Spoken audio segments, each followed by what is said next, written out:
Hello and welcome to this week's edition of the Property Buyer and Sellers Podcast. This week, I'm very delighted to present to you Mr. Bob Harris, who is a member of the Chartered Institute of Building. He's a lecturer, was Master Builder of the Year in 2005 and 2008, and is a member of the All-Party Environment Group. Bob, welcome to the show, and thanks so much for coming on. Been really looking forward to having you on because COP26 has been and gone. Everybody's worried about meeting their Band C requirement as far as landlords concerned. And all of a sudden, the topic that you and I discussed, 20 years ago? 22 years ago. has become to the fore.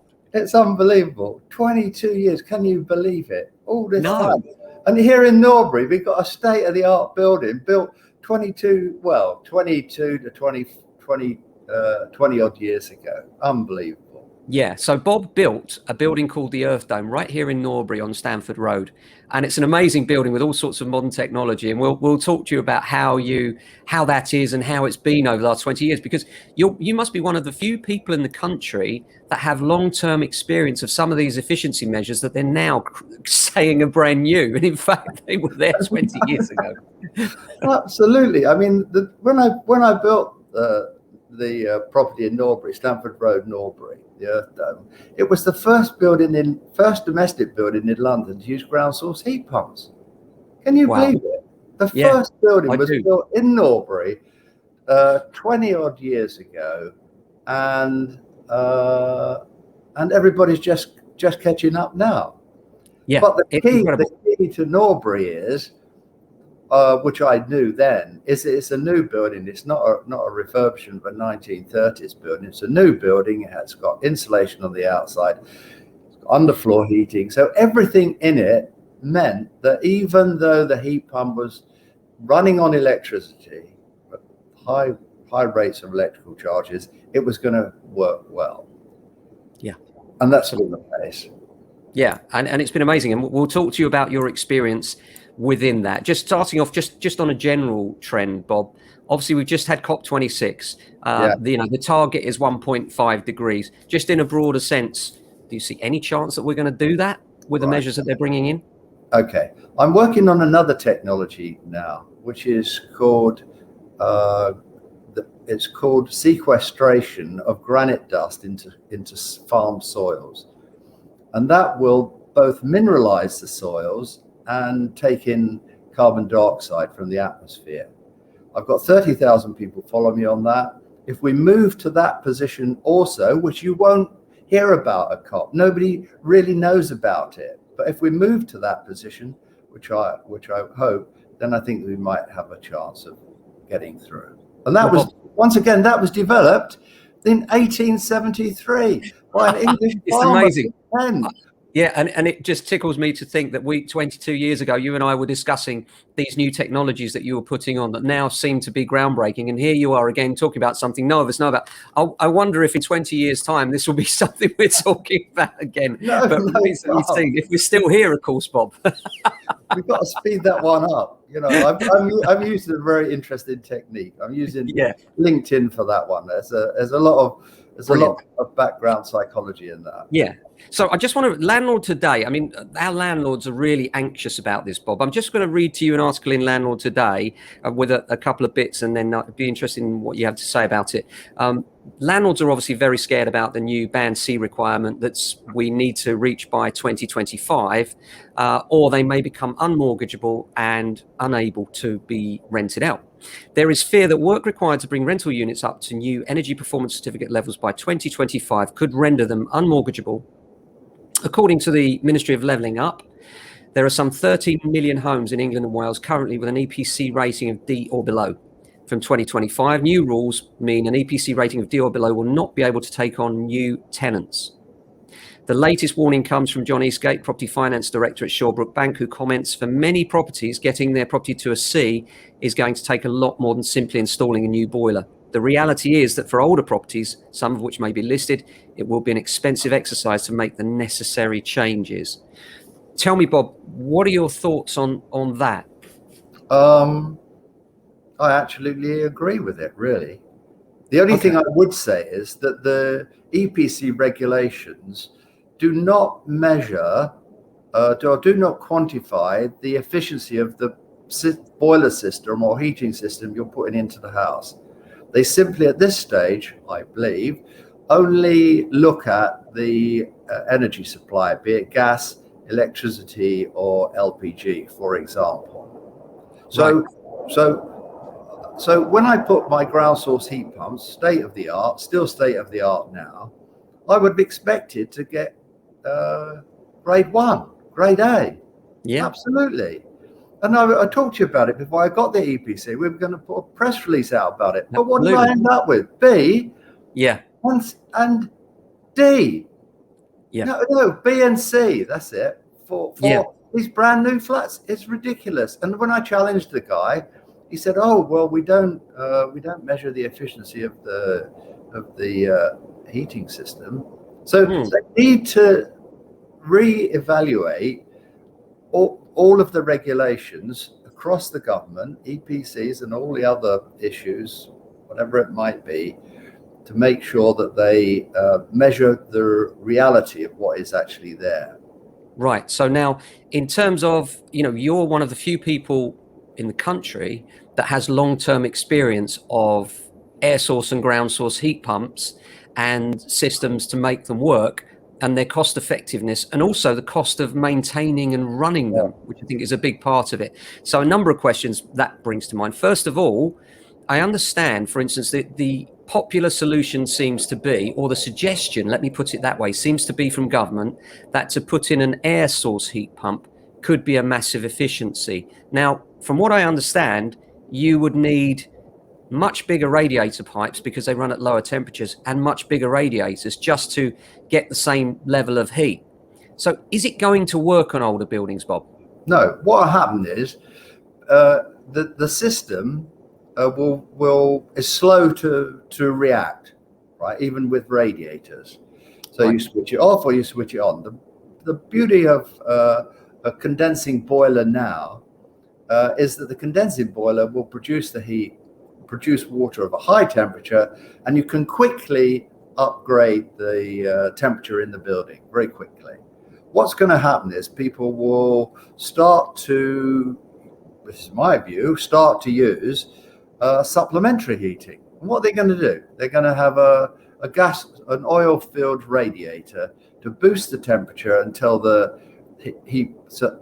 air source heat pump can produce the level of heat in the building. So it's that, I think that is going to be a practicality. Now I know that's the case because I own another property which we built down by the sea in West Wittering, which has got it's actually got a traditional boiler system in it, but it's got underfloor heating. When we go down there, though we run it at say 16, 17 degrees centigrade all the year, we get down there, they were freezing. So this it leaks all the last week, we went down there and we bought an oil-filled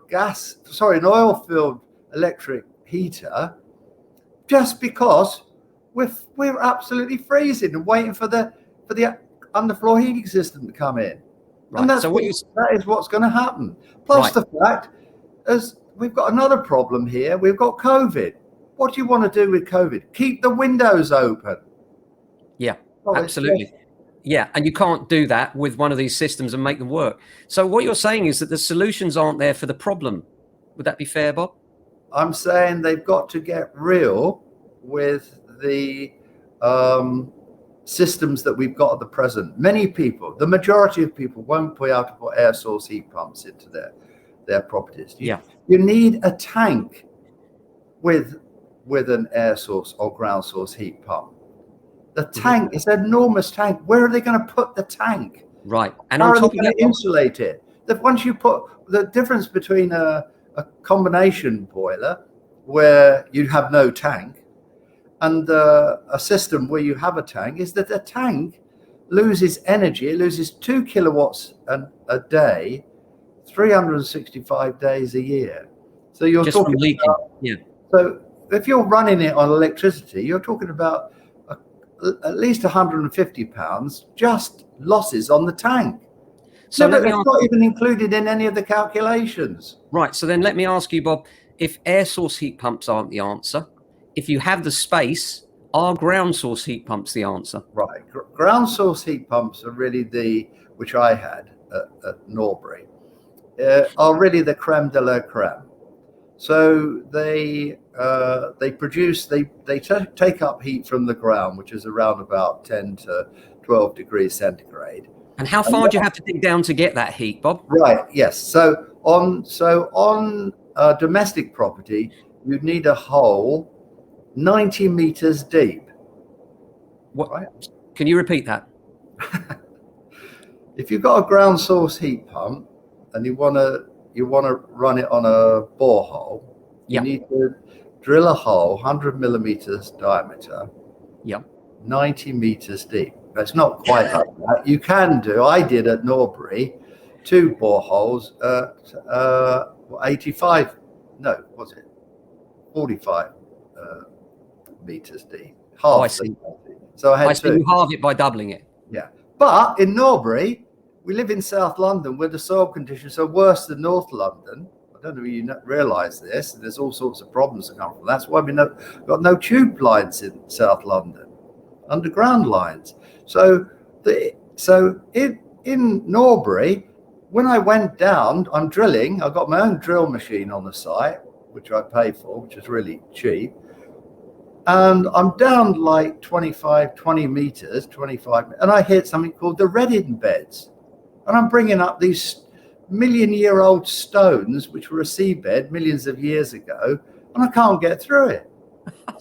So if people in Norbury want to put a borehole down, watch out for the Redding beds. So what I did, I had to put 3 boreholes down at 25 meters each. Right. Okay. So this is vastly expensive, though, presumably, Bob, to the level of labour and the work required to put these boreholes in. Does the end justify the means? Question. Right. The key to the ground source heat pump, if you can get it in a borehole, is that 365 days a year, 24 hours a day, you're going to get this same quality of heat out of the ground, right? And that means that your heat pump can work at peak efficiency.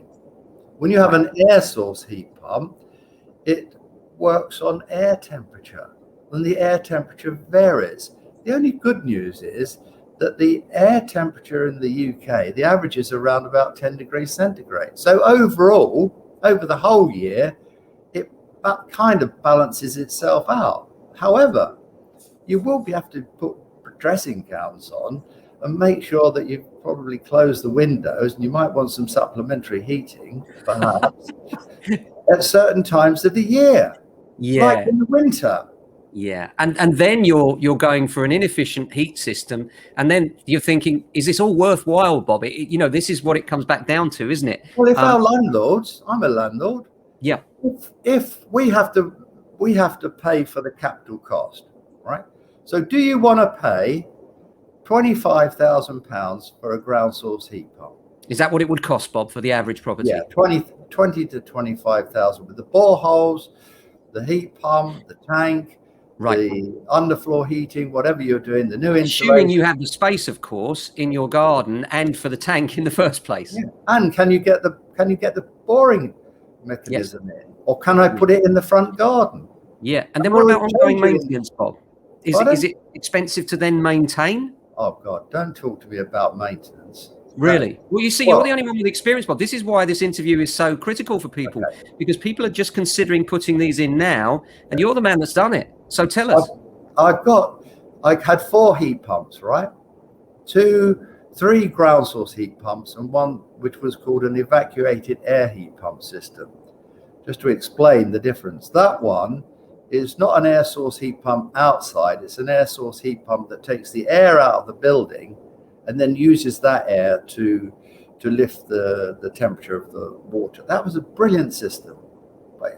Tell me where you can buy one. Are they advertised? I don't think. It was never heard of it. No. Bit of an experimental one, but the people in the house loved it. It took air out of the building. It meant fresh air was brought into the building.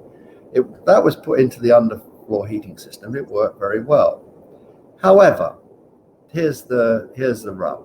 Two of the heat pumps have worked for nearly 20 odd years brilliantly. Absolutely lovely. No problem at all. Two of them had problems. And so this is at Christmas.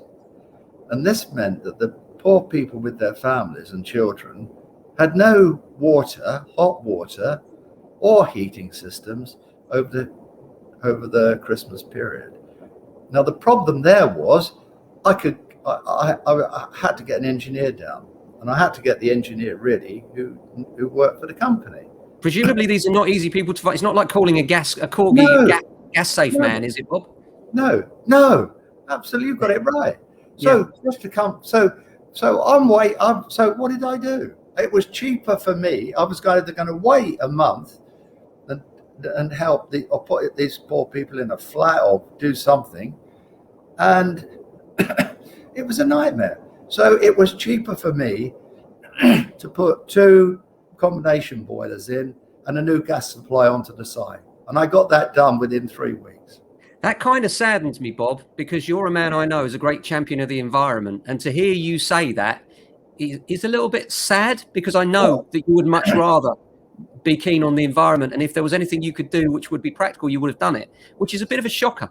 So if I was to put so I could have waited, right, and had the engineer come down. He would have checked it. It cost like 250 quid for him to come down.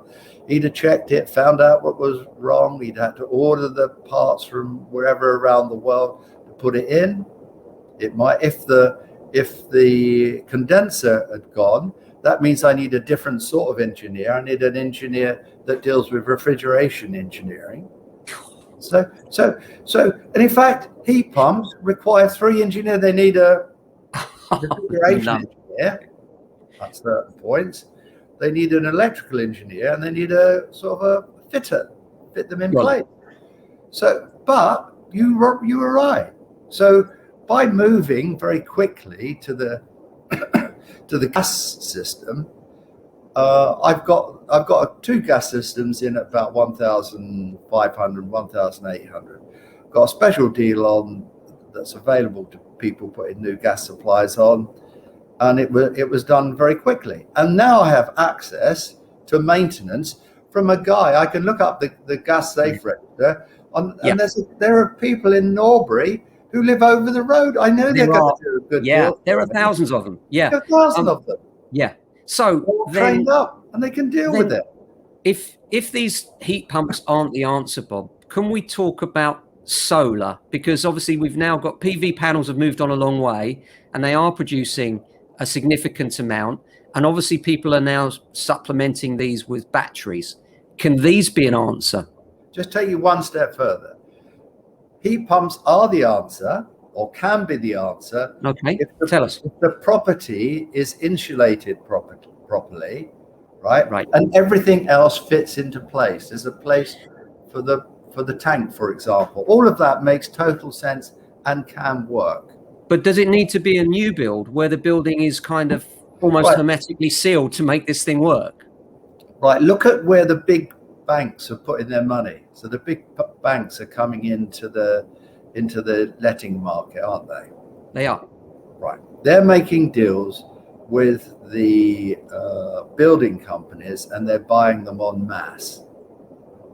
They're making sure that those properties are fit for purpose into the future.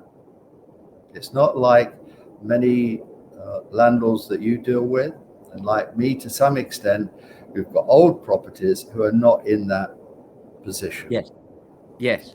So they're future-proofing themselves. So the question is, can we future-proof ourselves for the landlords like ourselves? Yeah, that's second-hand market, because that's the reality of, many millions of landlords up and down the country, and much of the housing market. So this is quite critical, because I think we could find ourselves with an exodus of landlords from the sector, which is exactly what the market doesn't need, because rents will go up. And I think that this is why we've seen a lot of commercial interest in buy-to-let, because they can see the writing on the wall.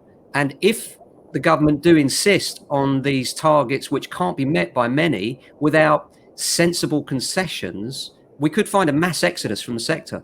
Absolutely. I mean, I'm pretty much future-proofed on my properties in Norbury. So Yeah. we'll find that properties like that will probably increase in value because of the heating system they've got, regardless of all the other problems with regard to maintenance. But if you can sort that out, then you're right.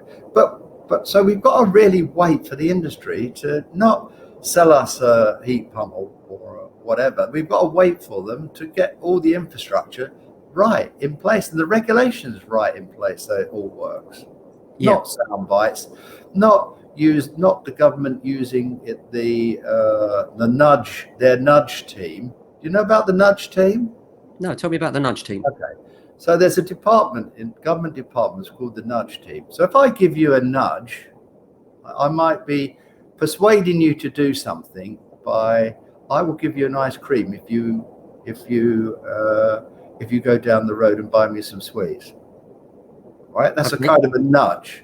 I'm already walking down the road, Bob. So what happens with the government? They've got this team and they work out what you have to do to get people to change their behavior with a minimum amount of effort to get a maximum reward. In other words, to get people to do things. So I don't know whether the nudge team has been part of this idea about what's coming here with this £5,000 grant. Is it nudging? Is it just about the COP, or is it about soundbite, or are they using this psychological method to push us all towards heat? Yeah, it seems that they're pushing us ahead of technology that's not yet available for cost that is not really cost effective. As you say, for a fraction of the cost of a heat pump, you've ended up retro installing a system on a system that was exactly what the government are trying to push right now. So what we're saying is that we're lining ourselves up for future problems unless this nudges everybody in a direction that the heat pumps become more efficient, the engineers become more prevalent, and we get pushed in the correct direction in that way.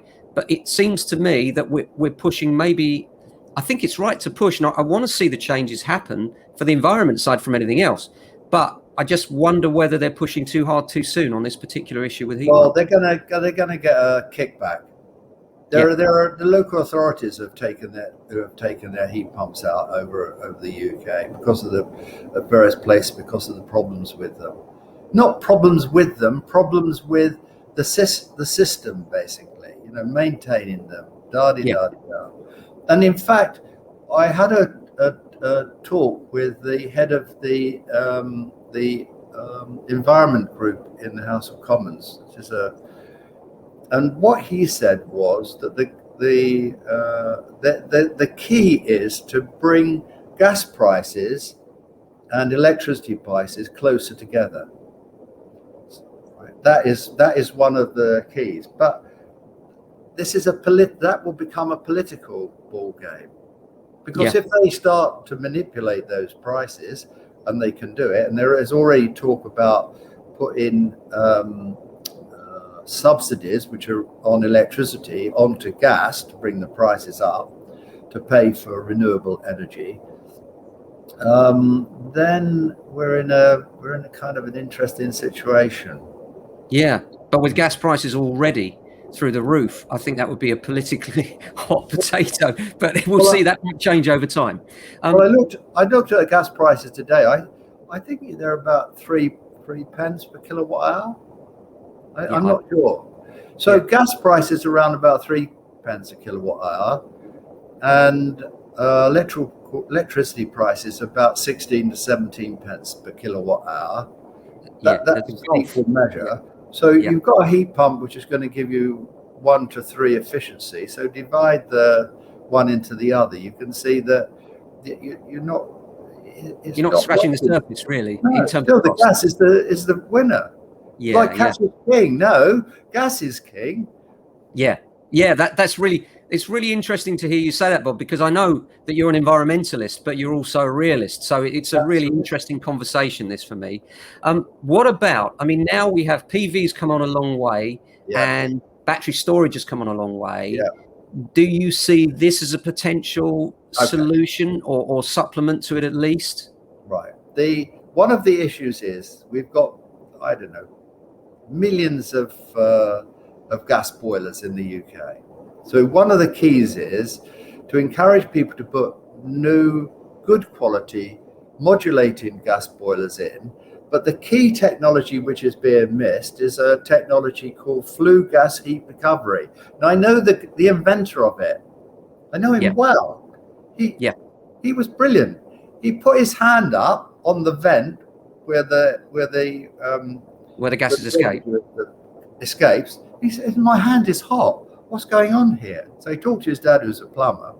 He wasn't a plumber, but anyway, talked to his dad, who was, and he said, "Yeah, that's quite normal." So he developed a system of recapturing that heat, right, and using it to preheat the water into the boiler.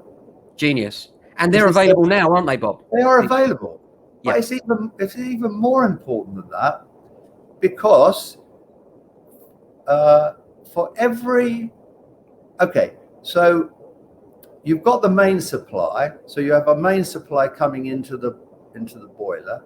You preheat that water so that there isn't a big boost. You know, like when you buy a gas boiler, they're massively over kilowatt hour. They're massively energy. They take a lot of energy. This is because you need to kick it in, a lot of energy to kick it into place. Yeah. So, but the higher the temperature of the water, and less if you energy needed.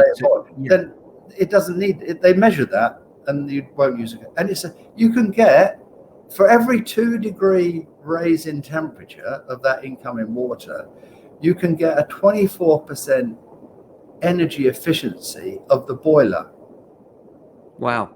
So how much are these systems, Bob? People will be interested in these. You can see these systems for like 300 quid, 400 quid.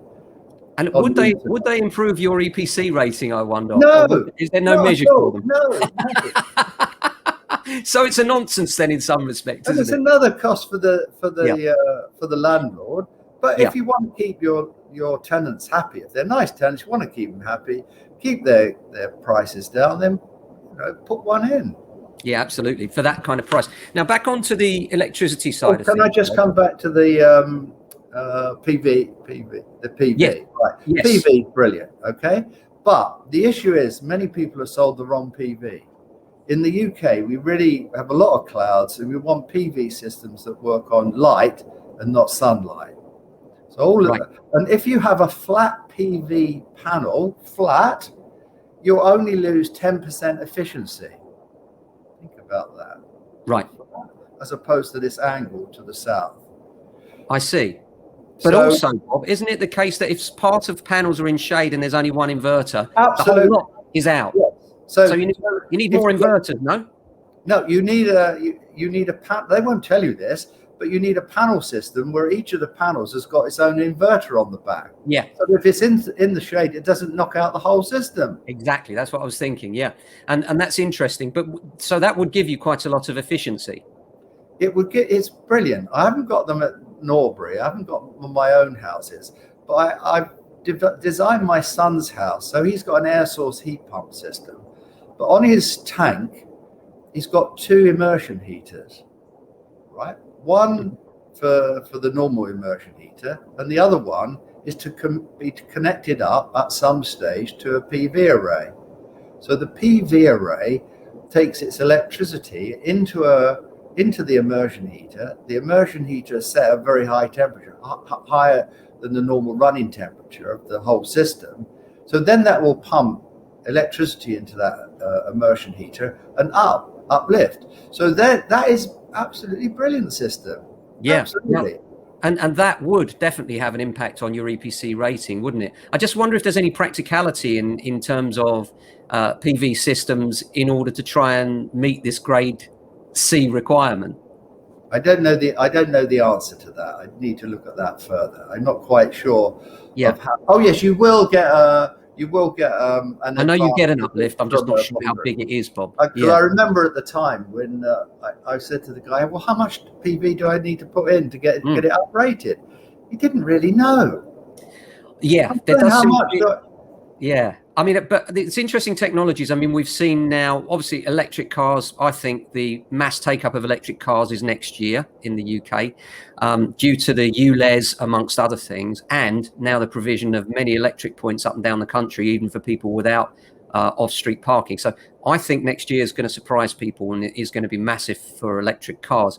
And I wonder, on top of that, now we've got PV systems which have batteries on, so that rather than relying on sunlight, of course, we're storing the energy and using it when we need it at night at the peak times, rather than using peak electricity. So that could be a considerable economy for people, but at the moment at considerable cost, of course. Yeah, I looked at this with Tesla. So they're battery systems, right? They're wall-hung battery systems. And at my property down at the seaside, then we were proposing to put a PV array on the roof, trickle charge the batteries, and then we'd come up and charge it partly off the batteries and partly off the main supply. Yes. The batteries were too expensive. Yeah.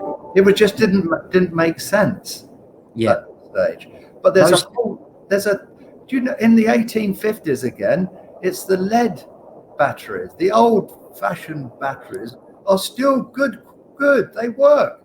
And there are people around the world who are doing development work on those batteries. So there is and they last forever. Yeah, and there's some tech coming as well, Bob. First of all, Tesla have now got a roof tile. I don't know if you've seen that, but there's actually a PV roof tile, which was interesting to me. And also I noticed they're now developing a film, like a cling film, and even there's talk of a paint coming, which will be PV. They could be interesting developments, couldn't they? My view is, if you've got a gas boiler. Yeah, talk about practical measures, Bob, because that's what we really need to know about. What can we do? We're landlords, we're worried. How can we meet this grade C? Right. First of all, upgrade your insulation. Right. Okay. So you've got 100 millimeters. When they started doing insulation, it was 1 inch. Can you believe it? 1 inch when they started asking for it under the building regulations. So I would make sure that you upgrade to at least 200 or 250. Look at the EPC, how that affects the EPC rating. Don't just get an EP guy to come down there and give you just do it flat, do it in like 5 minutes and whatever, or 2 hours or whatever, get out. Like, interrogate them. Say, what do I need to do before you come down so I can get a better rating? Yeah. So we're talking low energy bulbs, insulation, double glazing, gas boiler. It's ironic that we're talking about gas boilers, isn't it? But gas condensing boiler, modern type boiler. Triple glazing or not? Pardon? Triple glazing? Was that a step too far? Triple glazing is a nightmare. You're living in a soundproof chamber. Yeah. I mean, do you really want to divide yourself of birds singing on the outside? Well, if you want that, some people have got train lines behind them, Bob. They might prefer it there. We're not all in the countryside, Bob. But well, I'm in Richmond. I'm near the river. I have problems with fog and hooters going on the river. But you make a very good point there. So practical solutions. Number one, the cheap things that you can do to insulate your home. Number one, obviously, loft insulation makes a massive difference because we lose heat that way, don't we? And obviously, then we're talking about low energy bulbs, LED bulbs, and the like, replacing standard bulbs. Draft proofing. That can help, can't it? Yeah, I mean, draft proofing, is that part of the EPC? I don't think it is, Bob. I'm just trying to think what practical measures, because there'll be people out there listening to this which fall into two camps. One will be landlords, which are worried about getting to their EPC rating of C or above. And then the second lot will be people saying, gosh, these gas prices are killing me. What can I do? You know, and what can they do? It's very difficult. Yeah. When I did a conversion on a more clothes on. Pardon? Yeah, cool. When I did my son's property, upgraded that. On the ground floor, we put insulation in the ground floor. It's a raised timber floor. So we insulated that floor. We put a screed on it and we put underfloor heating on it. We also put in a secondary energy supply. So on the EPC, it looks to see if there are other alternative energy supplies that are on the property. Now, I think that's probably to do with PV. I'm not sure it's to do with wood burner systems. So we put a wood burner systems into that property. Yeah. And the issue here was that was a bit like a free energy device because we run it off the timber off outside. However, what we're finding now is that air quality is really important. So is it the best thing to do to run it? But on my son's house, unfortunately, we did it, I don't know, 12 years ago, whenever it was. That was a secondary supply. They've got an air source heat pump. So rather than put electric heaters on, they run their log burner, and that keeps the building warm during that period. Yeah, not solving the problem. So I think we need to get it. The people who represent landlords, we need them to understand the necessity for EPCs to measure the efficiency or take consideration of the efficiency of the heating system that we've got in there. And they need to include flue gas heat recovery systems in that. That's a good point. That's all dealt with. Some of the other things I'm talking about, preheating the water with PV, for example, is a little bit more necessary. I mean, what I suspect, Bob, is that bigger than that, unless technology moves on significantly within the next 3 or 4 years, we're going to see a massive backpedal on this, because I don't think the government really want to lose landlords that can't make the C, if it's not possible to practically make them a C. And we're already desperate for space for tenants that can't afford their own homes. So I think there's going to be a massive backpedal on this. My guess is that we're going to get to a point where they say, well, okay, if you can't get to a grade C, then you must spend up to X thousand to get as close as you can to that grade, particularly with things like listed buildings. So I think there'll be some sort of compromise there. But what are your thoughts? Well, I think so. I think it's fluid. I think the other issue is that as we get, I don't know whether you realize it, but the UK is one of the windiest places in Europe. So you get people from Poland. Ask one of your Polish people you know, is it more windy here than it is in Poland? And you might find they say, yes, we had a bit of a shock when we come to the UK. It's quite windy. We've actually got more wind than anywhere else. A very high percentage of Europe, of the wind blowing over Europe, comes over the UK. So the chances are that renewable energy will come on stream, which it is doing. We've put a lot of money into that. And what we'll find is that the price of electricity may drop. Yeah. So well, the wind hasn't been blowing, has it? That's been a problem this year, but normally that's the case, isn't it? That's normally the case. But you put more up. And in fact, you have the other anomaly about wind is you have to have a backup supply of energy in case it does go down. So it's not a case of getting rid of our existing energy production systems. You have to balance the two out. However, if we could produce more electricity from the renewables at certain times of the day when you've got an oversupply, it might be that you can buy this electricity in at really low prices. And I think there are some cases people are able to buy this electricity in from the companies because they use a lot of it. Really, I mean, almost want to give it away. Indeed, Bob. Yeah, it could be. And funny you should say that, because I was speaking to a friend that's very much into his green energy, and he was suggesting that there are even tariffs that if you had battery storage, you could buy energy from the grid at the cheap point, release it during the day, and sell their own energy back to them for more than you paid for it from them. So that would be an interesting exercise. But the point is that again, battery storage could come in there as the cost of that comes down. The cost of that comes down. Then the other thing is, if the cost comes down, and we may even go back to storage heaters on our walls with bricks in them. Wow, and that's like cheap. That's like nothing. Like an electric electric heating system. Really cheap. Rudimentary. Yeah. The other thing is, we might get back to that position. Yeah, I don't know whether you've heard about this, but Tesla have a system now where they're able to trade energy via the grid, via the cars. So if you think about the number of electric cars that are coming on board, and then those cars that are sat idle with hundreds of miles that will never be used, then the grid can actually demand from those cars, and they can actually sell that energy back to the grid.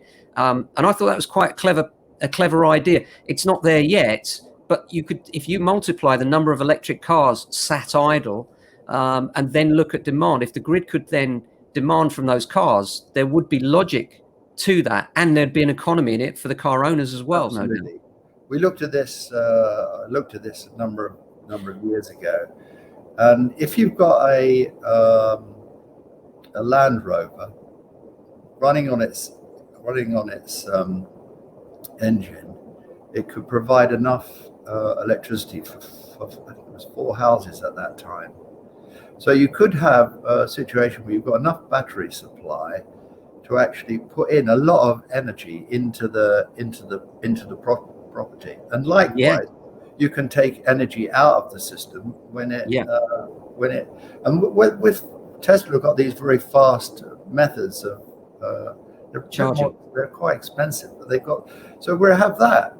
There was a story in Australia, Bob. I don't know whether you read this, but I read a story in Australia. They put in southwestern Australia, they put in a battery storage grid, which is the equivalent of a power station, but with huge batteries, like monstrous batteries.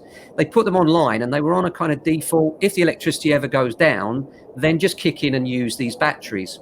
Well, part of southwestern Australia went down for a day, and nobody knew it until the next day when they realized the batteries had just automatically kicked in and actually took over the grid for that period of time and literally saved the whole of that part of Australia. So it just goes to show that these battery technologies, they do work, they do store huge amounts of power, and it can be reused on a mass scale. And it's got to be in the EPC. So let's get the people who represent us to hustle the government, so that all of the benefits that landlords can put into the buildings they're acknowledged for it. And they can upgrade their EPC ratings and do their tenants a good service at the same time. Yeah. Well, Bob, thanks so much for speaking to us today. It's been an absolute pleasure and really revealing, because, as I say, you're one of the few people in the country that has long-term experience of these systems. And it's great to hear, instead of all the sun shining, everything's lovely, actually hearing about the practical day-to-day problems as well. That was very honest and reflective of you. And it's always a pleasure to talk to you. Obviously, you're a great client of ours as well. Bob is a landlord, and we're very proud to have acted for him for many years, including from the very beginning of the Earth Dome site and everything. And Ken, I need to thank you. 22 years ago, I walked into your office and said, what do you think if I build 4 flats in Stamford Road? Yeah. And you were smiling. You said, go ahead and do it. You'll never look back. Yeah, absolutely. You're one of, there were some other people involved who said this also. And I wanted to particularly thank you for your enthusiasm for that. Absolutely. The whole family never look back. Thank you, Bob. And thank you for your enthusiasm for all things eco-friendly, because, on the one hand, that's what's refreshing about this discussion, is that I know that in your heart of hearts, you're an eco-warrior. You want this to go right, but also you're a practical man, and you apply things in a practical sense. So it's really refreshing to hear that. So thanks ever so much for your time. And thanks so much for listening to the Property Buyer and Sellers podcast this week. I hope you've all enjoyed it. We'll be back next week with another edition. Bob Harris, thank you so much for your time. Thank you.